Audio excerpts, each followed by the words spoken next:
Irmãos, é o seguinte, o tema de hoje, eu queria que projetasse aqui, ó. O tema de hoje, pode projetar. Meu Deus do céu, Falou de casamento. 5 oceanos. Irmãos, eu ouvi essa música, e essa música falou muito ao meu coração, mas muito, muito mesmo. A letra dessa música, a profundidade dessa letra. E eu fiquei ouvindo a semana inteira, semana a semana, eu falei, meu Deus, eu quero pregar algo sobre isso, porque há uma verdade incrível no texto da palavra de Deus. Mas antes de lermos, aliás, você pode procurar aqui, ó. Lamentações, capítulo 2, verso 13. Abra a sua palavra.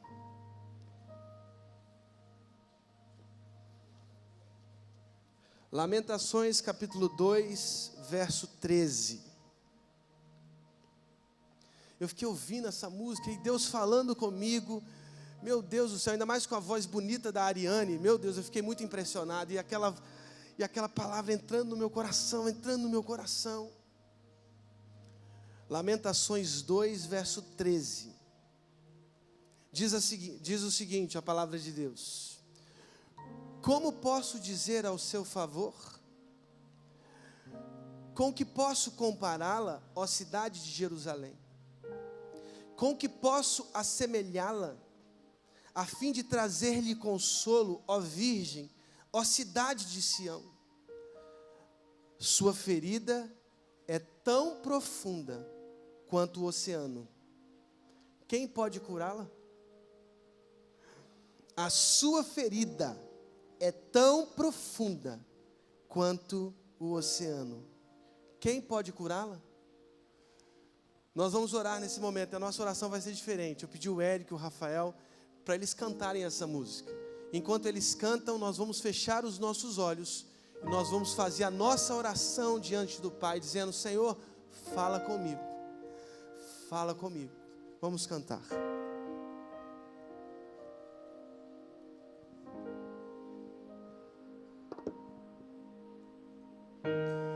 O horizonte nos separa, há 5 oceanos entre nós, mas o teu amor faz descer os céus, transbordar os mares,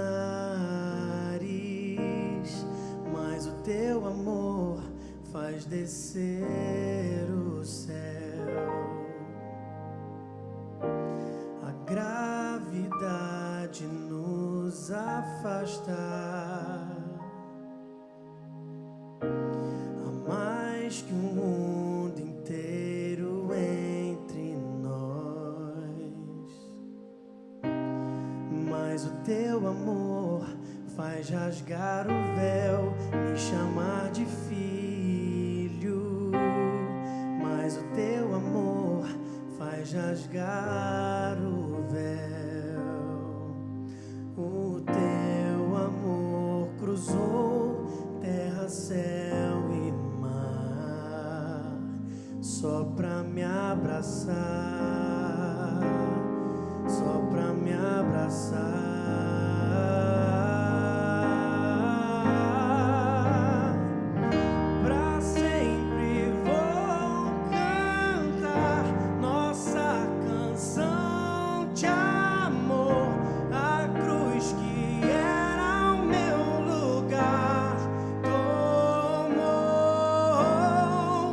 Tuas mãos no lugar das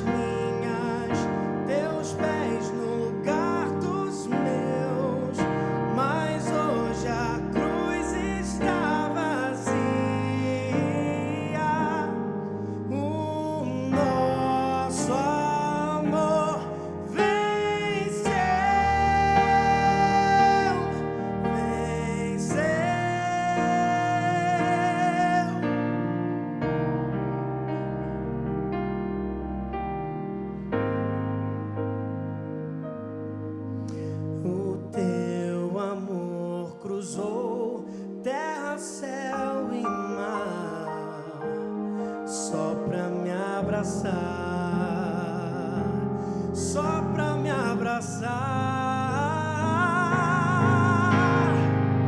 pra sempre vou cantar nossa canção de amor. A cruz que era o meu lugar tomou, tuas mãos no lugar das minhas, teus pés no lugar dos meus. Mas hoje a cruz está vazia. O nosso amor venceu, venceu.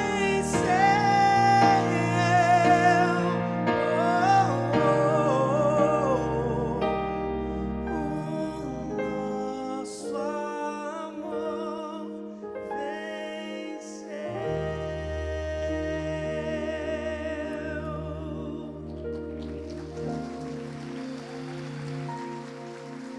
Ó Senhor Jesus, o nosso amor venceu. O nosso amor venceu. No nome de Jesus. Amém. Amém. Sua ferida é tão profunda quanto o oceano. Irmãos, essa música fala sobre um horizonte oceânico que se interpõe entre o coração do homem e Deus. Há um infinito que nos separa da redenção dos nossos próprios deteriorados corações. Há um infinito, um vazio. Eu me lembrei de um livro chamado As Flores do Mal, de Charles Baudelaire, que é um escritor francês do século XIX. Há um poema nesse livro chamado O Homem e o Mar, e ele diz que no mar o homem se descobre, porque o mar é o próprio espelho onde o homem contempla a sua mágoa. E aí ele diz: homem, ninguém sondou teus fundos abismos, mar, ninguém jamais viu os teus tesouros íntimos. Há uma similaridade entre o mar e o homem, o vazio. Há uma ferida, diz o poeta das Lamentações, há uma ferida tão profunda quanto o oceano, e a sua pergunta é: quem pode curá-la?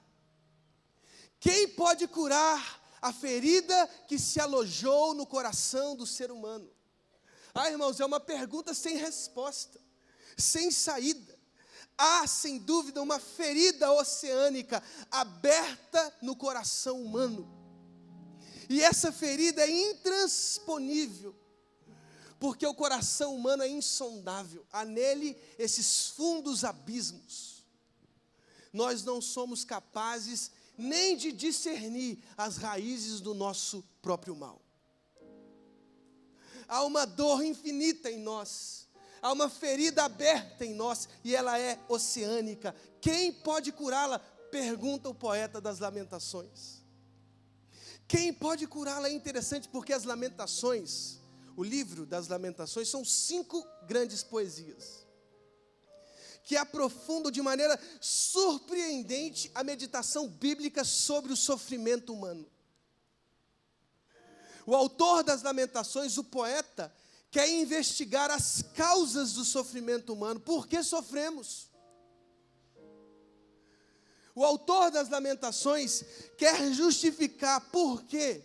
Porque aquele traumatismo físico e moral pelo qual o próprio povo de Israel passou, através das invasões babilônicas, porque você bem sabe, em 586 a.C., a Babilônia invade Israel, destrói o templo, destrói a cidade, destrói os muros. Irmãos, qual era a teologia oficial de Israel? A teologia de Sião, que dizia que Deus morava em Sião. Deus morava no templo. E essa teologia promovia uma certa segurança. Se Deus mora em Sião, se Deus mora no templo, se Deus mora em Jerusalém, não seremos destruídos. Só que em 586, uma ferida se abre no coração do povo de Israel.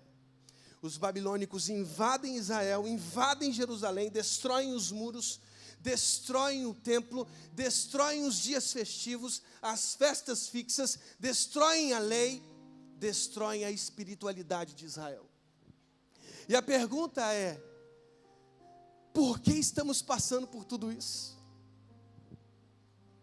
Por que estamos passando por tudo isso? E é interessante porque a Bíblia tem inclusive uma historiografia inteira para falar sobre o sofrimento causado pelas invasões babilônicas, pelas deportações babilônicas, porque isso trouxe uma dor inconteste no coração do povo de Deus. Mas é interessante porque os poetas, ao contrário dos historiadores, eles conseguem ir nos porões da alma humana e conseguem perceber, talvez com uma nitidez, com um olhar um pouco mais profundo, o porquê. Por que sofremos?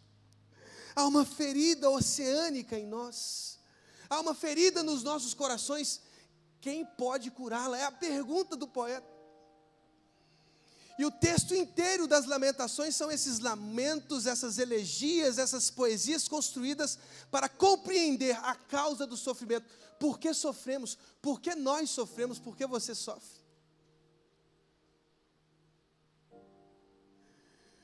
E a primeira coisa que eu afirmo a partir do texto das Lamentações é que o sofrimento humano, ele é insolúvel.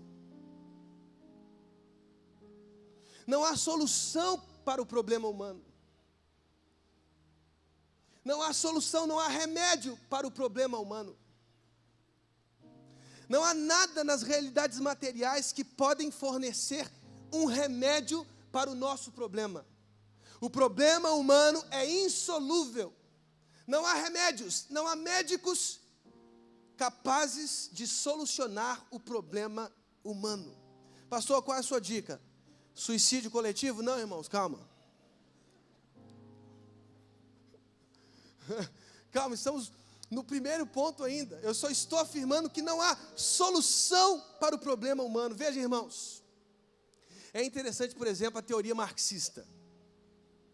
Enquanto teoria de análise da sociedade, ela está entre outras tantas que analisam o social e as causas do mal. Mas a solução marxista para o problema do mal, ela é uma ilusão. Ela é idiota. Porque ela diz que ao abolirmos a propriedade privada, teremos um ser humano feliz no final do processo revolucionário. Mas a teoria se esquece que no final da revolução do proletariado, ao destruirmos a propriedade privada, quem está lá depois da revolução? Eu e você, nós seres humanos.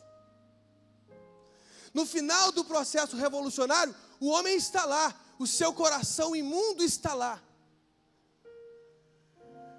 É interessante como, normalmente na história, os oprimidos se tornam os opressores.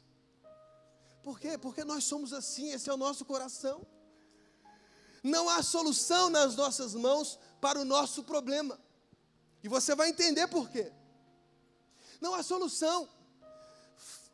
Construa uma revolução, faça uma revolução e no final dela estaremos todos nós com os nossos corações e com as nossas pulsões de morte.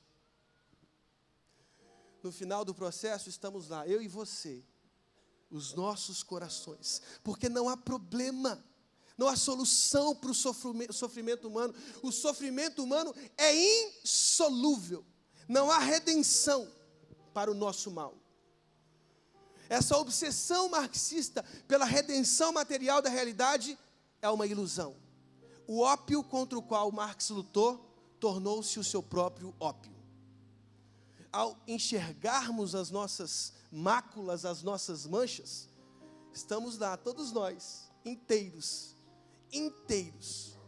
com os nossos problemas, as nossas maldades. Não há. Até a sublimação de Freud, As nossas pulsões, quando se convertem em um objeto e em um objetivo diferente. As nossas pulsões, como resolver as nossas pulsões sexuais? Sublimando. Vamos fazer arte, vamos fazer ciência, qual é a solução? Nenhum. Porque quem é o ser humano? Um ser desejante, cuja única realidade é a própria insatisfação. Sabe qual é o nosso problema? Que somos insatisfeitos. O nosso coração é insatisfeito. Por mais que você viva o seu desejo, no final dele, você está lá humilhado. Tem um autor chamado Schopenhauer que ele diz assim: há duas humilhações para o desejo. O desejo humano nos humilha de duas maneiras. Sabe como? A primeira é quando nós realizamos o nosso desejo. Quando nós realizamos o nosso desejo, estamos lá no final dele, humilhados. Humilhados. Essa é a sensação depois da realização do desejo. Uma outra forma do desejo nos humilhar é quando nós não o realizamos. Irmãos, qual é a solução do homem? Não há nenhuma solução. Por mais que você realize todos os seus desejos, você continuará sendo insatisfeito, pois essa é a sua condição. Talvez você diga assim: mas minha mulher não me satisfaz no meu casamento. Aí você procura outra, segunda, terceira, quarta, quinta, sexta. E eu vou te dizer, vai para a sétima, oitava, nona, no final dela você estará lá com o coração insatisfeito. Mas me prova isso biblicamente. João capítulo 4, conhece a mulher de Samaria? Que buscava água e disse Jesus: se você me conhecesse, você me pediria uma água que satisfaria os seus desejos, que satisfaria o seu coração insatisfeito. E aí Jesus vira para ela e diz assim: vá lá chamar o seu marido. O que ela disse? Não tenho marido. Por quê? Porque ela teve quantos outros? 5 maridos. Você, maridão, que se acha fortão, bonitão, malhado, você é incapaz de satisfazer o coração da sua mulher, porque no coração da sua mulher há uma insatisfação infinita. Você que acha que vai se satisfazer numa relação e se casa nessa ilusão, você percebe que lá dentro do casamento, o seu coração vai continuar insatisfeito, não pelo casamento em si, mas porque o seu coração só pode ser satisfeito em Deus. Em Deus. Em Deus. Em Deus. O coração do homem é insatisfeito e ele busca a satisfação dos seus desejos, mas o desejo e a realização desse desejo sempre nos humilha, porque ao final da realização do nosso desejo, o nosso coração está lá insatisfeito. A mulher samaritana teve 5 maridos, poderia ter sido 6, poderia ter tido 7, 8, 9, e o seu coração continuaria insatisfeito, porque só Deus, só Jesus, que é a água da vida, pode tirar das nossas bocas, dos nossos lábios, da nossa língua, a sede. Só Deus. Sobre o sofrimento humano é insolúvel, a nossa ferida é oceânica, nós não podemos transpor a nossa dor. Segunda coisa, o sofrimento é mais insolúvel ainda, porque não reconhecemos onde estão as raízes do nosso sofrimento. Veja lá, olha o que diz o verso depois do verso 13 que lemos. Veja só, verso 14 do capítulo 2 de Lamentações, diz assim: as visões dos seus profetas eram o quê? Falsas e inúteis. Eles não expuseram o seu pecado para evitar o seu o quê? Cativeiro. As mensagens que eles lhe deram eram falsas e enganosas. Sabe o que esse texto diz? Que os profetas eram falsos e inúteis. Por que eles eram falsos e inúteis? Porque eles não expuseram o pecado de Judá. A verdade é que o sofrimento se torna ainda mais insolúvel, porque nós não reconhecemos as raízes do nosso sofrimento. E as raízes do nosso sofrimento, irmãos, porque o homem é um problema insolúvel? Porque as raízes estão em nós mesmos, nos nossos próprios corações. Estes profetas de Judá e Israel tentaram esconder as raízes, não expuseram o pecado do povo, por isso não evitaram o cativeiro.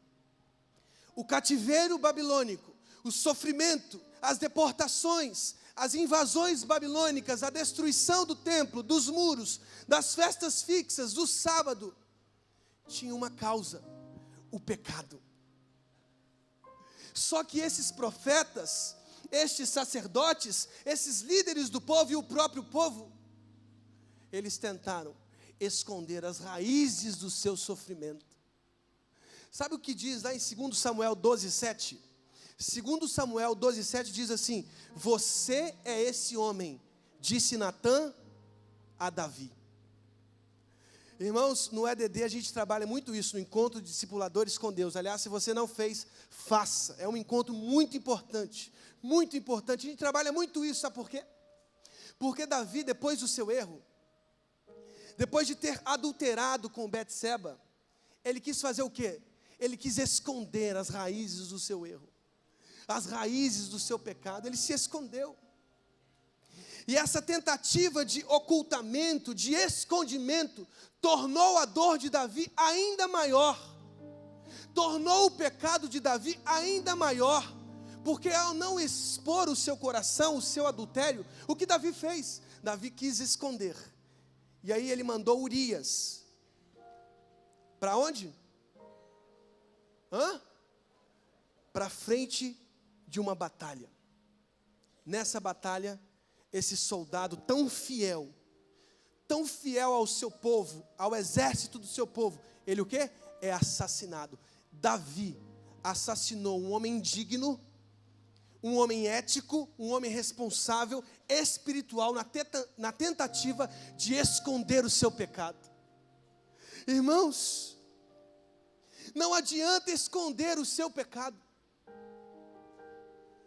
não adianta esconder os seus erros, não adianta culpar a economia, não adianta culpar a estrutura, não adianta culpar a matéria, não adianta culpar o corpo. Os pecados estão na nossa própria decisão, no poder da nossa decisão. Não adianta esconder. Eu já conversei com gente, teve uma vez que um rapaz disse assim, ele perdeu um trabalho, ele disse para mim: pastor, eu perdi um trabalho. Os meus chefes não compreendiam o que eu fazia. Eu acreditei, a primeira vez que ele perdeu, mas ele perdeu uma segunda vez. Perdeu o segundo trabalho, ele disse: eu fui muito perseguido, pastor. Irmãos, isso é fato verídico. Eu fui muito perseguido, pastor, então eu perdi o segundo emprego, então ele foi para o terceiro. O terceiro trabalho ele também foi perseguido, e por isso, por causa dessa o mundo inteiro persegue aquele jovem, irmãos. Todas as vezes que ele foi mandado embora, alguém estava perseguindo aquele rapaz. E aí teve uma vez que eu fiz uma pergunta desconcertante, chata: irmão, talvez o problema não esteja em você? Desde a criação, Adão tentando esconder, dizendo: a culpa foi Eva. E de fato foi mesmo, viu, gente? Estou brincando. Foi Eva, foi a serpente, foi os ETs que invadiram. Irmãos, nós vamos culpando várias coisas, porque nós não queremos compreender os nossos erros. Você foi mandado embora? Faça uma autocrítica. Melhore o seu comportamento na empresa. Melhore a sua atuação. Talvez melhorando a sua atuação, fazendo uma autocrítica, melhorando o seu comportamento, você vai ter resultados maiores, melhores. Irmãos, não adianta. Você já viu, irmãos, gabinete é uma coisa interessante. Eu dou aula lá no Seminário do Sul, e eu falo para os alunos assim: vocês podem estudar muita teologia, mas vocês vão entender de vida pastoral o dia que vocês forem para um gabinete. Porque vai a mulher para o gabinete, ela diz: meu marido, ele é um assassino, ele é um espancador, ele vai culpando, vai tornando o marido pior, mas sempre querendo voltar para esse mesmo marido que ela diz que é uma desgraça. ele é isso tudo? É, pastor, ele é isso tudo. E você quer voltar? Quero.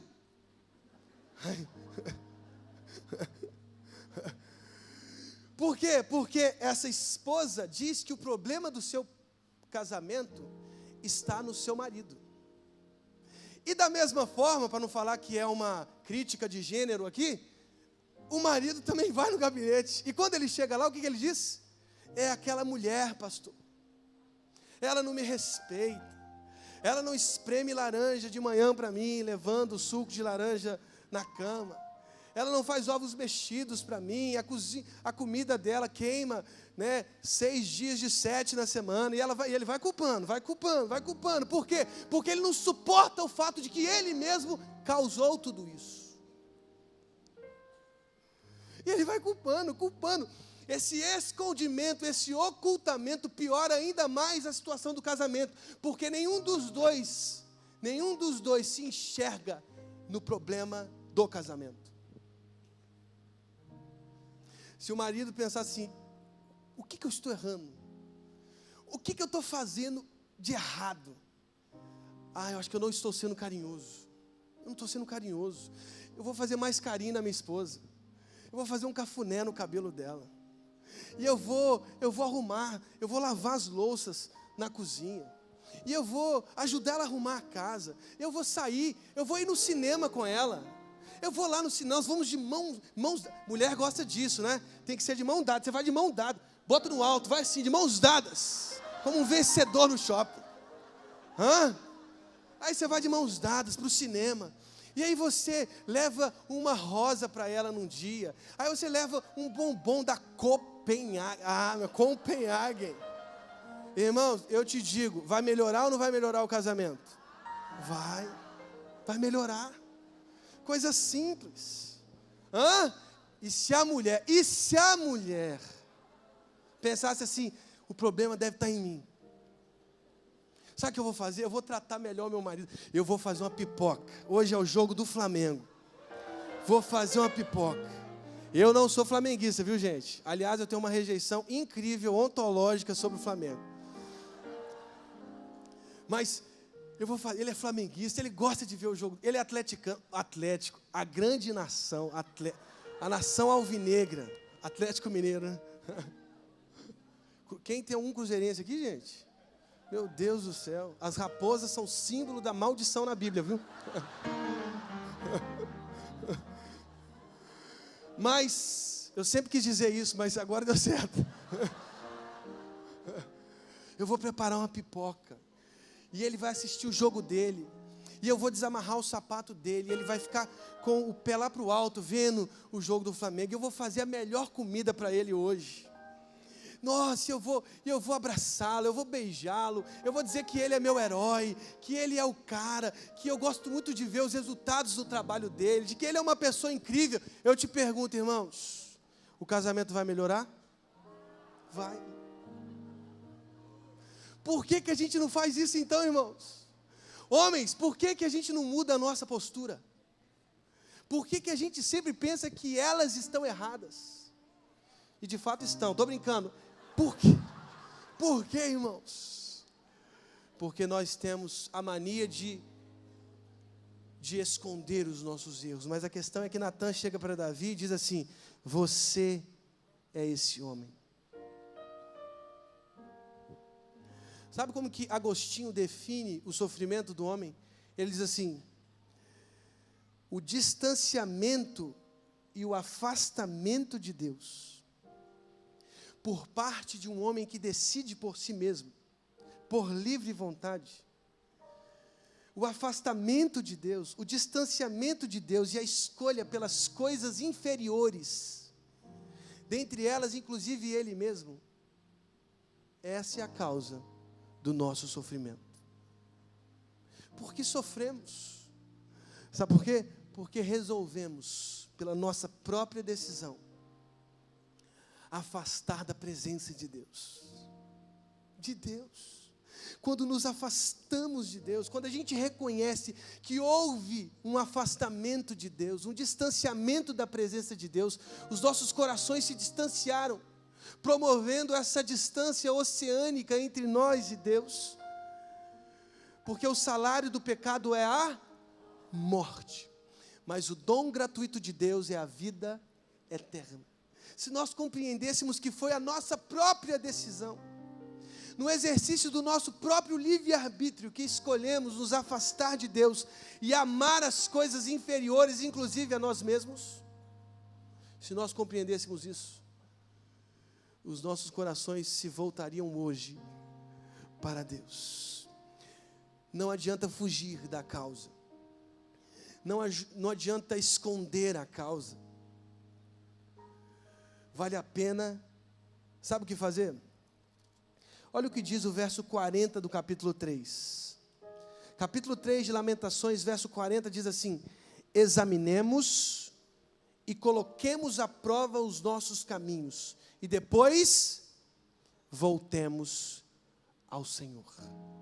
Examinemos e coloquemos à prova os nossos caminhos, e depois voltemos ao Senhor. Levantemos o coração e as mãos para Deus que está nos céus, e digamos: pecamos, e nos rebelamos, pecamos e nos rebelamos, e Tu não nos perdoaste, Tu te cobriste de ira e nos perseguiste, massacraste-nos sem piedade, Tu te escondestes atrás de uma nuvem, para que nenhuma oração chegasse a Ti. Meu Deus, que forte isso! Se confessarmos os nossos pecados, confessarmos os nossos erros, e aí, vamos para um último momento dessa palavra. Sabe o que acontece? Deus transpõe a nossa ferida oceânica. Deus transpõe a nossa ferida oceânica. Se reconhecermos os nossos erros, as nossas falhas, as nossas iniquidades, o quão os nossos corações estão voltados para as coisas inferiores, inclusive nós mesmos. Se reconhecermos isso, olha o que diz Lamentações, capítulo 3, a partir do verso 19, diz assim: lembro-me da minha aflição e do meu delírio, da minha amargura e do meu pesar, lembro-me bem disso tudo, e a minha alma desfalece dentro de mim, todavia, lembro-me também do que pode me dar esperança. Graças ao grande amor do Senhor, é que não somos consumidos, pois as suas misericórdias são inesgotáveis, renovam-se cada manhã, grande é a sua fidelidade. Digo a mim mesmo: a minha porção é o Senhor, portanto nele porei a minha esperança. O Senhor é bom para com aqueles cuja esperança está nele, para aqueles que o buscam, é bom estar tranquilo pela salvação do Senhor. Se o meu povo, que se chama pelo meu nome, se humilhar e orar, e se converter dos seus maus caminhos, então eu ouvirei do céu, perdoarei os seus pecados e sararei a sua terra. E sararei a sua terra, sararei a sua terra. Ah, irmãos, até as próprias feridas que Deus faz, Ele cura. Porque há feridas que Deus faz para que a gente compreenda, para que a gente entenda. Sabe qual um grande problema que os pais enfrentam hoje? Porque eles não querem frustrar os seus filhos. Sabe o que acontece? Eles criam meninos mimados e enjoados, que não conseguem ouvir o não em lugar nenhum. Esse é o problema da educação dos pais hoje. Eu me coloco nesse problema, porque eu sou pai de 2 crianças. E a verdade é que os pais precisam ser aqueles mesmos que frustram os seus filhos. Mas o que você está querendo dizer com isso, pastor? Ué, irmãos, o seu filho pede pirulito o tempo todo. Eu te digo, você vai dar para ele pirulito todo dia? Não vai, porque senão você vai causar no seu filho um problema. Toma pirulito, toma pirulito, toma pirulito. Quero pirulito, toma pirulito, toma pirulito. Se seu filho disser assim: pai, eu decidi não tomar um remédio, eu não vou tomar essa injeção. E a injeção é o único remédio para curar o problema do seu filho. O que você vai fazer? Nossa, eu acho que essa reflexão sua, ó meu filho, é uma reflexão muito interessante.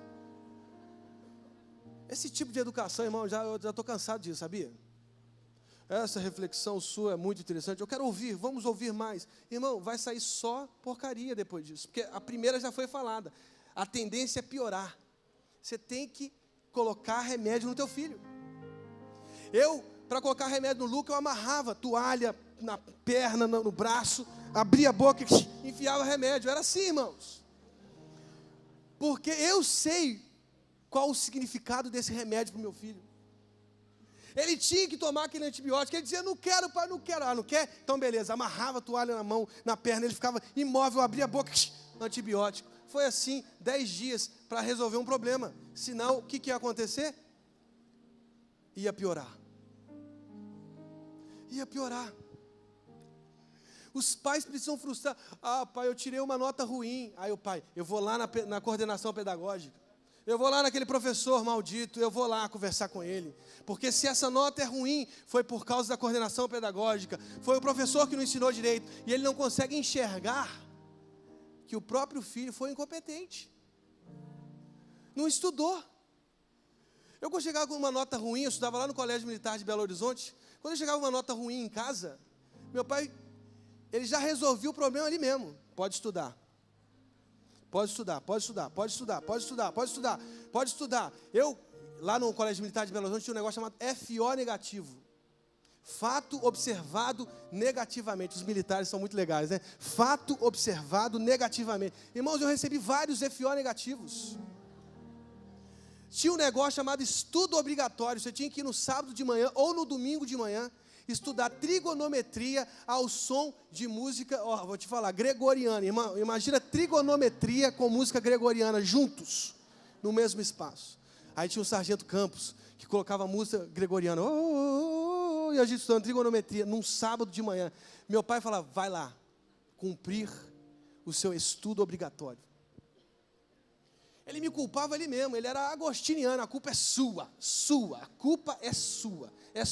Vem com nota melhor. O problema é seu, você fez alguma bagunça, não é culpa da escola. Não é culpa da escola. O professor não tem nada a ver com isso. Você é o culpado. Porque a gente culpou o professor, culpou a escola, culpou a polícia e agora a gente não tem referência nenhuma. Por quê? Porque nós somos os únicos absolvidos pelos nossos pecados. Deus faz a nossa ferida para a gente entender o nosso erro. Eu concordo com Elifaz, um dos amigos de Jó. Um dos amigos de Jó, no capítulo 5, ele diz no verso 18, porque ele faz a ferida e ele mesmo ata, ele fere e as suas mãos curam. Deus cura as nossas feridas, ele faz a ferida, mas Deus cura as nossas feridas. Ele faz e ele cura. É Deus quem cura a nossa ferida oceânica. É Deus quem transpõe esse abismo que existe entre o nosso coração não absolvido e o próprio Deus. Vá comigo em Apocalipse 5. Apocalipse 5 é um dos textos mais lindos da Bíblia. Apocalipse 5 diz assim: então vi, na mão direita daquele que está assentado no trono, um livro, em forma de rolo, escrito de ambos os lados e selados com 7 selos. Vi um anjo poderoso proclamando em alta voz: quem é digno de romper os selos e de abrir o livro? Mas não havia ninguém, nem no céu, nem na terra, nem debaixo da terra, que pudesse abrir o livro ou sequer olhar para ele. Eu chorava muito, muito, veja o que João diz, porque ninguém debaixo da terra, eu chorava muito porque não havia ninguém que fosse digno de abrir o livro e de olhar para ele. Não havia ninguém. É o abismo que existe. Ninguém pode abrir o livro daquele que está ali assentado no trono, selado por 7 selos, ninguém. E veja o caos, veja o sofrimento de João. Então, verso 5, um dos anciãos me disse: não chore, eis que o leão da tribo de Judá, a raiz de Davi, venceu para abrir o livro e os seus 7 selos. Depois, Olha o leão. O leão que vira cordeiro. O leão que vira cordeiro. É sempre a caminhada de Jesus. Deus, um homem fraco. Deus, um homem frágil. Deus, a cruz. Deus, lavar os pés dos discípulos. Só o homem se ensoberbece. Deus não, Deus nos ensina o contrário. De leão a gente vira cordeiro. Depois vi um cordeiro que parecia ter estado morto, em pé, no centro do trono, cercado pelos 4 seres viventes e pelos anciãos. Ele tinha 7 chifres, 7 olhos, que são os 7 Espíritos de Deus enviados sobre a terra. Ele se aproximou e recebeu o livro da mão direita daquele que está assentado no trono. Ao recebê-lo, os 4 seres viventes e os 24 anciãos prostraram-se diante do cordeiro.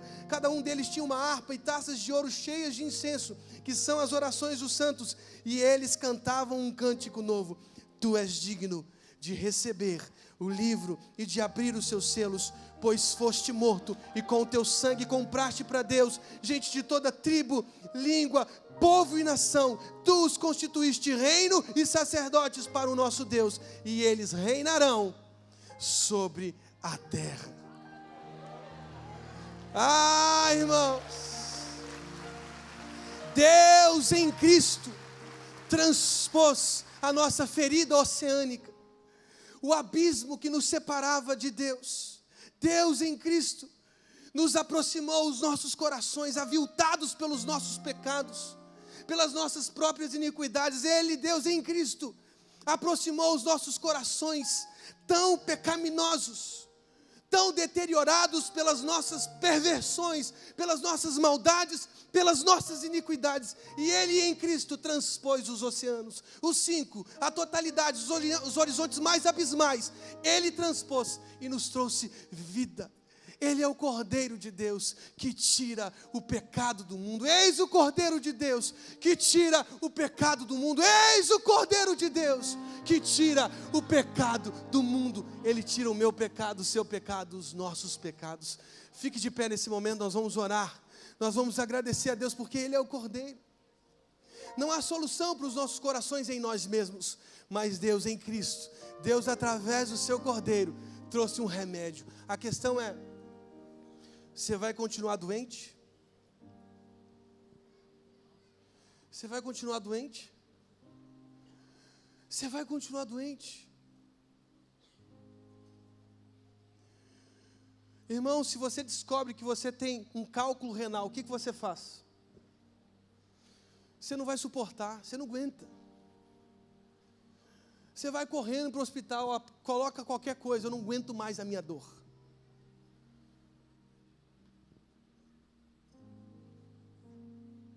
Se você descobre que você tem uma infecção e ela está alastrando no seu corpo, o que você vai? Me dá um antibiótico, me dá um remédio. Irmãos, há uma infecção que está infestando o seu coração, a sua alma. Há uma dor em você, há um sofrimento em você. E a solução está no remédio que Deus está nos dando, em Cristo, através do seu Cordeiro. Irmãos, o nosso sofrimento em Cristo é inclusive justificado, porque em Cristo estamos dispostos a carregar a nossa própria cruz. Em Cristo os nossos sofrimentos podem até existir. No mundo tereis aflições, mas tem de bom ânimo, eu venci o mundo. Os que sofrem em Cristo sabem que até o morrer é lucro, porque é apenas uma passagem para a eternidade com Deus. Eu te pergunto, você vai continuar doente? Você vai continuar doente? Há um remédio. Ah, pastor, está aí no seu copo de água. Não, o remédio não está aqui. Ah, está na religião que você está propondo. Não está em religião que eu estou propondo. Irmãos, religião, aliás, ao invés de religar, acaba afastando o coração do ser humano de Deus. O verdadeiro remédio é Jesus. Ele diz: eu sou o caminho, a verdade e a vida. Ninguém vem ao Pai a não ser por mim. Eu sou a luz do mundo. A luz do mundo. A luz do mundo. Ô Juninho, escurece essa luz aqui. Escurece tudo. Não está escuro? Agora vai iluminando devagarzinho. Devagarzinho. Vai iluminando. Vai iluminando tudo. Tudo. Agora o templo inteiro. O templo inteiro. Eu sou a luz do mundo. Eu sou a luz do mundo. Eu sou a luz do mundo. Eu sou o bom pastor. Eu sou o bom pastor. Eu sou a água da vida. Eu sou a água da vida. Irmãos, em Cristo, em Cristo. Talvez você tenha entrado aqui certo de sua doença, certo do seu sofrimento, certo dos problemas pelos quais você tem atravessado. O remédio está em Jesus. Quando confessamos Jesus com verdade, como Senhor das nossas vidas, Deus transpõe os 5 oceanos e te abraça. Ele quer te abraçar hoje. Basta fazer uma oração simples, dizendo: Jesus, entra no meu coração. Eu reconheço os meus pecados. Me dê vida. Eu não aguento mais. Me dê vida. Você pode fazer essa oração agora. Feche seus olhos nesse momento. Se você quer fazer essa oração dizendo: Jesus é o Senhor da sua vida, diga assim: Deus, muito obrigado por esta manhã. Eu reconheço os meus erros. Eu reconheço os meus pecados. E eu te peço, Deus, perdoa os meus pecados. Perdoa o meu coração. Perdoa a minha vida. Eu entrego o meu coração a Jesus, o teu filho Jesus. Que ele se torne agora o Senhor da minha vida. Jesus é o meu Senhor. Jesus é o meu Senhor. E é no teu nome que oro. No nome de Jesus. Amém.